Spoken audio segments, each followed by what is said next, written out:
Hola, estamos en una nueva edición de los podcasts de personas renales del proyecto InfoRam y hoy tenemos con nosotros a un profesional especialista en algo que nos preocupa especialmente, que son las resistencias antimicrobianas. Tenemos con nosotros a Stanislao Nistral-Villan, que es licenciado en bioquímica, doctor por la Escuela de Medicina de Mount Sinai de Nueva York y especialista en estos temas. Especialmente en virus respiratorios, por lo que veo en tu currículum, Sí, Stanislao. eso es. ¿Sí? Pues la primera pregunta es obligatoria, ¿no? ¿Qué es esto de las resistencias antimicrobianas? Bueno, la resistencia antimicrobiana es la capacidad que tienen los microorganismos que nos producen infecciones de aguantar y de escaparse a los antibióticos o a los antivirales o a los antifúngicos que les administramos para no desarrollar esa infección. Muchas personas lo identifican solamente con los antibacterianos, con los antibióticos que llamamos todo el mundo, pero por ejemplo los antifúngicos, las infecciones fúngicas también pueden jugar un papel y también en algunos pacientes, por ejemplo con herpes, los antivirales pues pueden actuar frente a virus en ese caso y podemos generar resistencias frente a estos tratamientos si no se usan correctamente. ¿Y por qué esas resistencias a estos microorganismos? ¿Por qué ahora mismo se consideran un problema? ¿Qué es lo que ha pasado para que estemos en esa situación? Bueno, la resistencia antibiótica es algo que es previo a la humanidad, previo diría incluso a la aparición de los vertebrados en la Tierra. Es algo que ocurre en la naturaleza y tiene que ver con la vida de los microorganismos que son los productores de esos antibióticos o de esas sustancias que inhiben el crecimiento de otros microorganismos, compiten por un espacio. Con el uso de los antibióticos, con el comienzo de uso de los antibióticos de manera muy extensa en torno a la Segunda Guerra Mundial, pues se empezó a observar que algunas bacterias que estaban infectando, infecciones en algunos pacientes, cuando eran tratados con ciertos antibióticos, con las penicilinas inicialmente, pues desarrollaban esos antibióticos que funcionaban inicialmente, dejaban de funcionar. Y ahí es donde se empezó un poco a tirar del hilo cómo podría ser esto, y se encontraron los primeros mecanismos que pueden desarrollar las bacterias, que pueden adquirir de bacterias del ambiente o de otras bacterias que ya vivan en entornos hospitalarios o en entornos donde se use mucho antibiótico.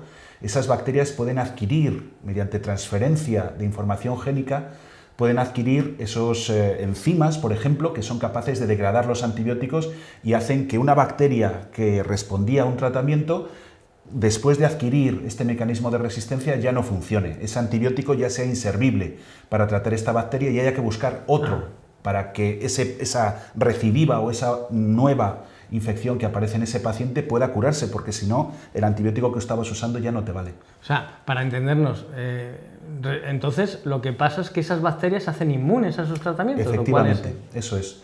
Hay muchos mecanismos por los cuales, a ver, primeramente hay resistencia natural, lo que se llama resistencia natural, que consiste en que algunas bacterias ya tienen un mecanismo de resistencia a ciertos antibióticos, de manera natural. ¿De manera natural? Sí, hay bacterias contra las cuales, por ejemplo, pues yo qué sé, hay infecciones respiratorias producidas por una bacteria llamada Mycoplasma pneumoniae.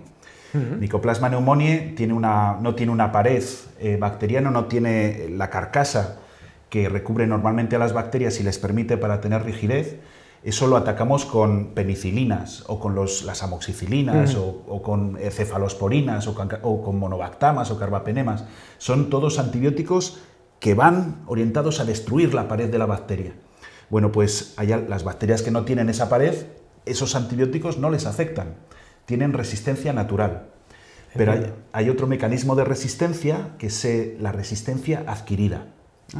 Hay, por ejemplo, en las bacterias... ¿Esa es la más común o no tiene nada que ver? Esa es la que normalmente suele venir asociada al uso incorrecto de los agentes antimicrobianos, en concreto de las bacterias, frente a los antibióticos antibacterianos. ¿Y ese es el que debe preocuparnos Ese es más? el que nos tiene que preocupar y el que está causándonos unos problemas tan importantes, porque los antibióticos que estaban funcionando hasta ahora para las mismas bacterias dejan de funcionar. Eso es como si una bacteria llega a un lugar y es capaz de adquirir material génico, genes de otras bacterias que están en el ambiente, incorporarlos y aprender a hacer una función que antes no tenía, que es destruir el antibiótico que yo le estoy administrando.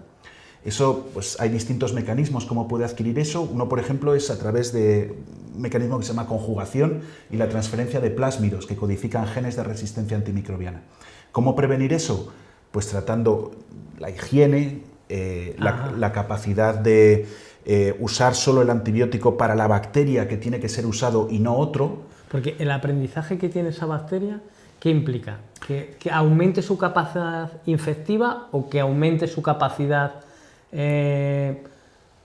destructiva, entre comillas, ¿no? Que la enfermedad cuando infecta a una persona sea aún más grave? Pues una cosa implica la otra. Una cosa implica. Eso es como si tuviésemos un ordenador, si imaginamos un ordenador como una bacteria, un ordenador tiene unos programas informáticos. Esos son los genes que codifican las funciones que tiene que hacer.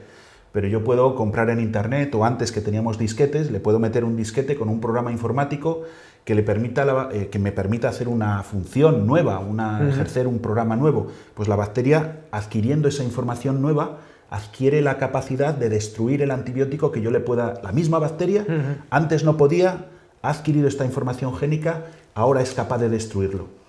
La cosa es, ¿qué pasa con eso? Pues pasa que cuando esa bacteria adquiere esa resistencia, algo que yo antes podía controlar, por ejemplo, en unos pocos días, ahora lo tengo extendido en el tiempo, o tengo que buscar qué antibiótico me puede funcionar ahora.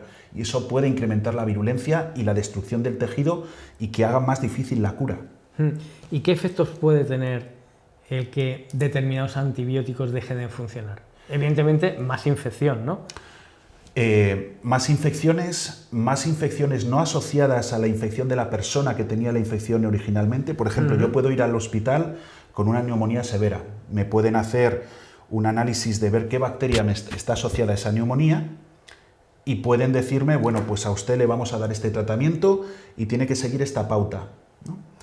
Pero en el hospital hay muchas otras personas y esa bacteria que a mí me está produciendo ese problema, frente a ese antibiótico, puede que no responda muy bien. Y mientras se cambia el uso del antibiótico, yo estoy en el hospital y hay personas que están interaccionando conmigo que pueden estar en contacto con la bacteria que es resistente a ese tratamiento antibiótico y puedo esparcir la resistencia antibiótica a otros pacientes que no venían ni por neumonía ni por lo que a lo mejor me estaban tratando, o una operación preventiva, por ejemplo, una operación, perdón, en la que yo doy una profilaxis, un antibiótico para prevenir que haya una infección después de una cirugía. Pues a lo mejor las bacterias que me pueden infectar asociadas a esa cirugía, a lo mejor el antibiótico que me estén dando no está funcionando porque me ha entrado una bacteria que en ese entorno es resistente, está acostumbrada a que le den antibióticos y se escapa a ese tratamiento. Por tanto, sí, efectivamente, en un entorno hospitalario puedo complicar el problema. Si tengo una infección y uso el mismo antibiótico que he usado otras veces, pero un antibiótico que me han dado para una infección concreta y lo estoy usando para otra infección concreta, pues estoy haciendo un mal uso, no estoy curando mi problema, no lo estoy resolviendo y a lo mejor estoy generando alguna bacteria, no la que me está causando la infección, sino seleccionando otras bacterias que pueda esparcir el ambiente y que puedan ser resistentes a ese antibiótico. O sea, esa expansión de la problemática es lo que hace que se considere un problema de salud pública, sí, no exclusivamente de entornos hospitalarios. Efectivamente, un problema de salud pública que está en claro incremento, además.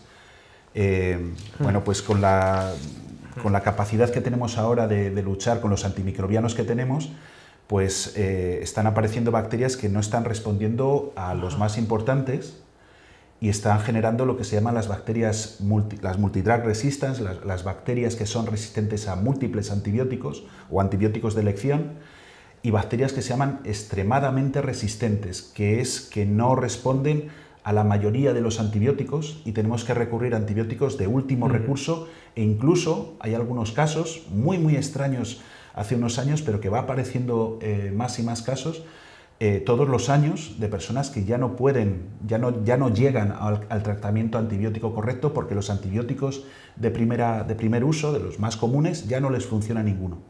Entonces, poca broma con eso en el sentido de que... ¿Y hay medidas que podamos tomar para prevenir las infecciones, por ejemplo? Porque si tenemos una situación en la que cada vez son menos efectivos los tratamientos, a la espera de que encontremos opciones nuevas, imagino que la prevención de esas infecciones será un tema importante, ¿o no? Sí, efectivamente. Hay unas cuantas opciones. Una de ellas, por ejemplo, es normalmente cuando llega un paciente con una infección, se produce, depende de la infección, ¿vale? Pero normalmente la aproximación para tratar con el antibiótico adecuado es algo que viene después de un tratamiento inicial con un antibiótico que normalmente suele funcionar, ¿vale? Antes de empezar con ese antibiótico, al paciente se le toma una muestra y se trata de buscar cuál es la causa de la infección, pero ya empieza a recibir el tratamiento. Mientras se estudia en el entorno, en el hospital, qué bacteria es la que está causándole, ese paciente ya está empezando bajo un tratamiento antibiótico, y cuando se encuentra el antibiótico en concreto, se cambia la pauta y se le comienza a tratar con ese antibiótico. Hay tratamientos específicos para infecciones específicas cuando son graves y cuando no responden a tratamientos normales. Esa es una, encontrar el antibiótico adecuado. Hemos hablado antes, las medidas de higiene, ¿vale? Estas son bacterias que se pueden transmitir tanto por contacto como por cuando tosemos y tenemos una infección respiratoria. También son bacterias que pueden secretarse, algunas de ellas a través de heces, ¿vale? Que es también otro problema posterior, que es la presencia de bacterias multiresistentes en aguas residuales. Bueno, y luego, cuando entramos en ese conjunto y en el problema del ambiente, pues la posibilidad de que entren también dentro de animales que beban de ese agua o que coman productos que hayan sido regados con esas aguas, que contengan esas bacterias multiresistentes, y ese problema que teníamos inicialmente en un paciente lo podemos expandir. Entonces, higiene, cuidado, tratamiento específico, ser conscientes de que hay que seguir la pauta para eliminar el problema completamente, ser conscientes de que los antibióticos no hay que reusarlos porque cada vez la infección puede ser distinta. Bueno, pues medidas de ese tipo, y la concienciación sobre todo del buen uso de los antibióticos, antibacterianos en este caso, que es esencial. O sea, que lo de la higiene de manos no es un mito, no es un tema que tuvimos ahí en el COVID y que tengamos que eliminar, sino que tiene cierta efectividad para este tipo de prevención. Las manos son el principal mecanismo que tenemos para interaccionar con el medio de forma... Sí, lo utilizamos para todo. Para todo, ¿no? Tocamos superficies, nos tocamos la cara, tocamos las mucosas, nos llevamos la mano a la boca, a los ojos. Esa es una manera con la que las bacterias pueden entrar en nuestro microorganismo, pero también de la otra manera. O sea, yo puedo ser portador de bacterias y a través de mis manos transferirlas a otra persona, voy a chocar las manos o me apoyo sobre una superficie. Hay muchas maneras de transmitir a través de las manos, y la higiene se sabe que reduce de una manera importante todo eso. Hablamos antes también de cómo podría ser el tratamiento y la importancia de dar un tratamiento de choque mientras identificamos cuál es el tipo de infección concreta. Entiendo entonces que es importante también la detección precoz en ese tipo de tratamientos, o, bueno, pues depende de la situación. La práctica clínica ha mejorado mucho en los últimos años en este sentido. A ver, el tiempo muchas veces, sobre todo en el pasado, venía marcado por el estudio, primero la toma de muestra adecuada, la capacidad de crecer en un medio de cultivo y ser capaz de identificar la bacteria causante de la enfermedad. Y estudiar específicamente de esa bacteria que está dando problemas, y no de esa especie bacteriana en general, no la del paciente. Ser capaz de hacer lo que se denominan los antibiogramas para bacterias, antifungigramas para hongos, que es un estudio específico para ese aislado de ese paciente, un estudio específico de qué resistencia antibiótica tiene esa bacteria que está causando el problema, ¿no? Entonces eso... ¿Y eso se hace habitualmente o solo en los casos en los que hay una resistencia? Cuando se sospecha de que pueda haber una resistencia es lo que hay que hacer. ¿Vale? Se hace por defecto.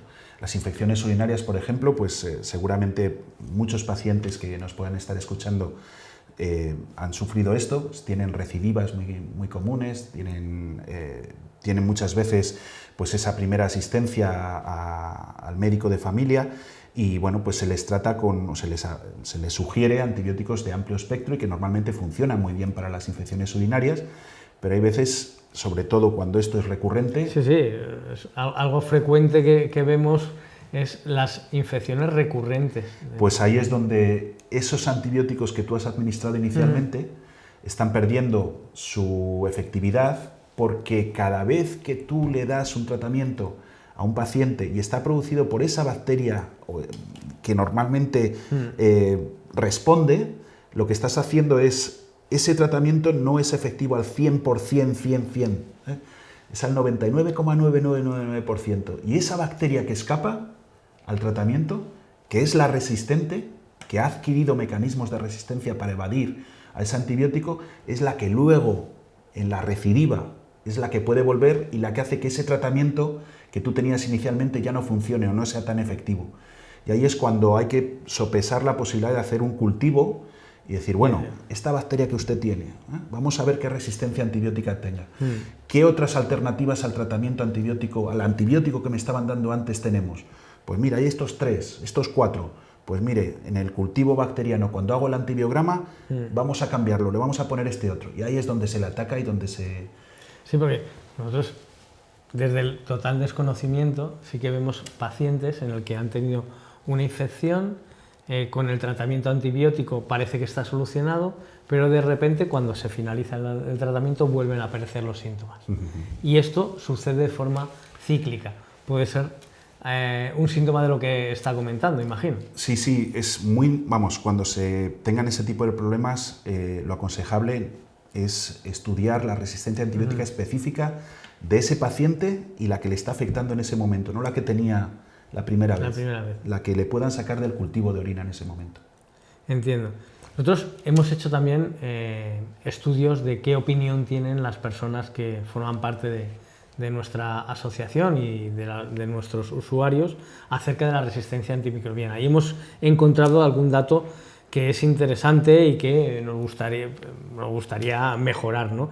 Porque hablan de que el 38% de los pacientes no recibe información adecuada, es su percepción, sobre la higiene, en este caso, en tratamientos tan específicos como la diálisis, que son, bueno, pues, catéter que están directamente, es una entrada directa al organismo.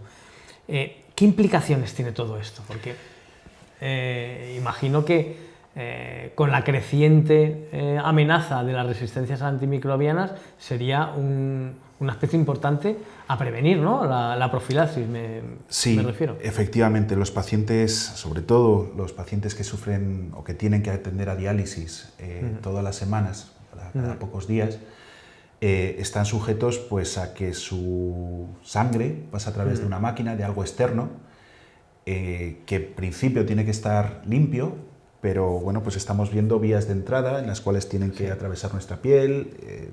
Puede haber bacterias en la piel, puede haber muy pocas cantidades, pero puede haber bacterias en la piel. Puede que alguna bacteria se acantone en alguno dentro de los aparatos o en los tubos, ¿vale? Entonces, de manera preventiva, hay veces que se administra antibiótico cuando hay un riesgo que se sabe que esa persona está desarrollando esos problemas para prevenir, pero incluso aunque lo preveamos, pues en entornos hospitalarios puede haber estas bacterias que sean resistentes a ese antibiótico, ¿no?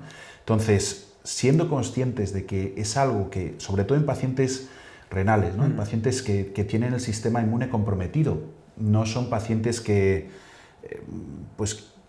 tengan su capacidad total de luchar frente a una infección de una manera 100% efectiva. Tienen, pues debido a la enfermedad renal, hay una serie de defectos, entre ellos, pues, por ejemplo, la producción de toxinas o de productos de una menor calidad de la limpieza de la sangre, pues pueden afectar a algunas células inmunes, pueden afectar y sobre todo algunas implicadas directamente en la destrucción de las bacterias, como los neutrófilos, por ejemplo. Una menor función de estas células pues hace que a poca cantidad o a menor cantidad de bacterias, de inóculo que sean capaces de entrar en su cuerpo, pues lo tengan un poco más difícil. Si además de esto le sumas que son bacterias resistentes a antibiótico o potencialmente resistentes, pues el problema se puede incrementar.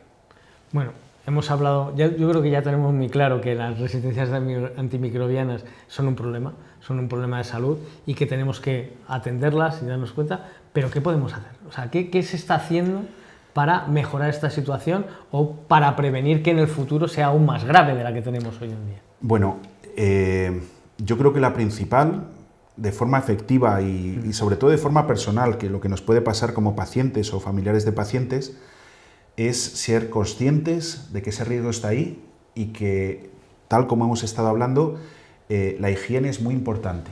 ¿Vale? La higiene es muy importante y es esa concienciación de que no solamente son ellos, sino también nosotros, ¿no?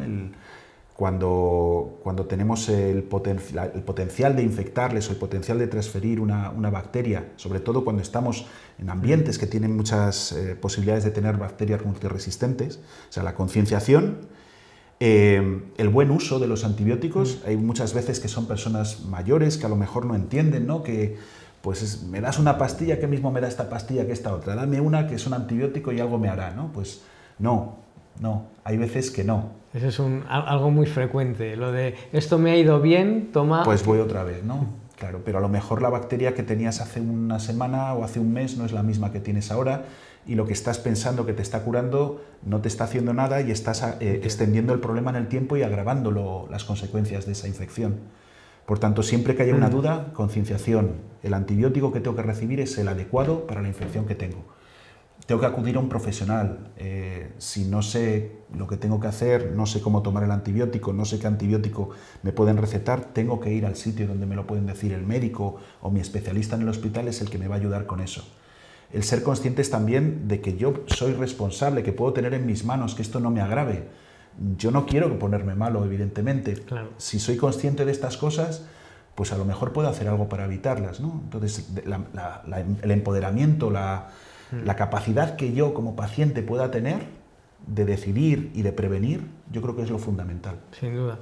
Nosotros no solo hacemos hincapié en los pacientes, porque muchas veces son los cuidadores los que ayudan, si son personas mayores o si son padres de menores. O sea, el papel que pueden tener también los cuidadores, padres o familiares de pacientes es importante. Sí, esto que estamos hablando, evidentemente para las personas que están en contacto con ellos, de dos maneras. La manera de educación, estamos hablando de niños pequeños, pues la higiene, el saber que hay microorganismos que me pueden afectar, el saber el tipo de estrategias que puedo tener frente a esos microorganismos, esa educación es fundamental.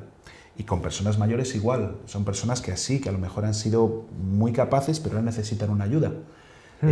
Bueno, pues yo como cuidador, yo como padre, puedo ayudar, ¿vale? En esa educación y siendo consciente que yo también soy vehículo para ayudar a que no pase eso, pues muy importante también. ¿Y qué crees, Estanislao, que pueden hacer organizaciones como la nuestra para poner su granito de arena en todo este tema? Bueno, pues algunos de estos conceptos que hemos estado hablando creo que no son, quizá los hemos abordado de una manera superficial y clara, pero hay veces que una imagen, el tener material que pueda servir para entender el problema de una manera clara, el ser pacientes, ¿no? el estar... Le estaba comentando antes a una compañera tuya, bueno, pues yo tuve, mi padre fue enfermo renal crónico. Sí. Y recuerdo recibir la revista, ¿no? de Alcer. A mí me ayudó y a mi padre también. O sea que este tipo de medidas, el podcast que estáis haciendo, el estar con los pacientes, ¿no?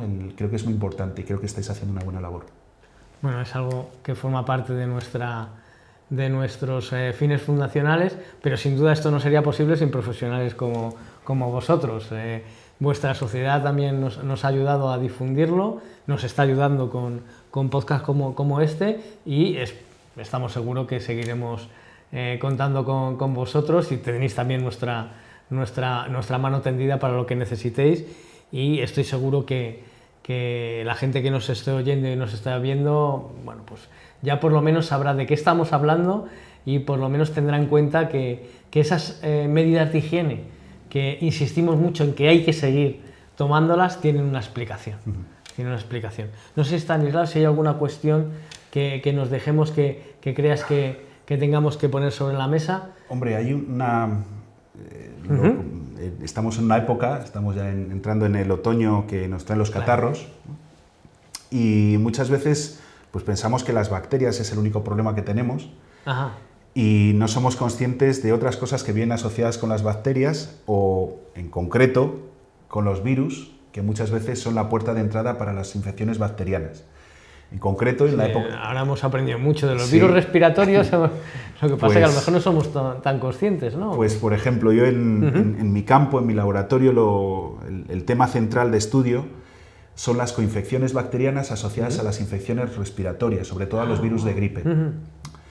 Que es un tema que, bueno, pues normalmente pensamos que nos afecta a la gripe, o nos afecta al COVID, o nos afectan las bronquiolitis, ¿no? Por el virus respiratorio sincitial, y ya está, ¿no? Pues no está. O sea, el problema grave viene asociado a infecciones secundarias.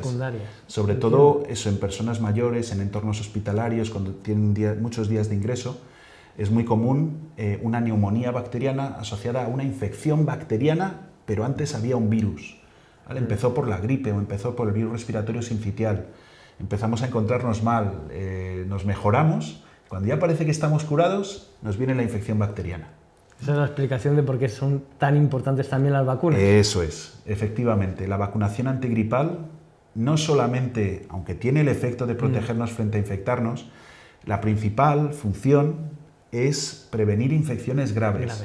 Reduciendo la cantidad o la capacidad del virus, no que entre en nuestro cuerpo y nos produzca un catarro o una gripe pequeña, sino de estar muchos días con nosotros y hacer de patógeno líder para que otras bacterias oportunistas vengan y nos causen esa infección secundaria. Eso es un tema importante, Stanislav, porque hay muchos pacientes que nos dicen, ¿pero para qué? ¿Para qué voy a vacunarme otra vez al año? Si el año pasado me vacuné y también cogí un resfriado. Claro, pues menos mal que cogiste un resfriado y no terminaste en el hospital, ni te pusieron oxígeno, ni terminaste en la UCI, ni nada peor. ¿Vale? Esa es mi respuesta cuando me hacen ese tipo de preguntas. O sea, el tema importante es que lo que previenen son problemas graves, eso es. Fundamentalmente. Sí, y sobre todo en el tema hospitalario, el tema de las infecciones, las neumonías bacterianas, pues eso, hay algún tipo de bacterias que nos pueden entrar que tienen resistencia antibiótica también. Entonces ya el problema no solamente es la infección secundaria, sino cómo tratar esa neumonía bacteriana secundaria a un paciente ya mayor, de muchos años, que tiene un problema de que no responder bien a una infección, que tiene un daño pulmonar y que encima no está respondiendo al antibiótico, ¿no? Entonces todo lo que puedas prevenir antes, pues es problemas que no vas a tener después. Y has descrito perfectamente una gran parte de las personas que tenemos en nuestra organización y que atienden. Pues Stanislav, muchísimas gracias por venir, muchas gracias a la SEINZ otra vez por ayudarnos, por estar con nosotros y bueno, pues espero que podáis ver las siguientes ediciones. Esto lo podéis ver también en alcer.org y en personasrenales.org. Pues muchas gracias y bienvenido a nuestros podcasts. Muchas gracias.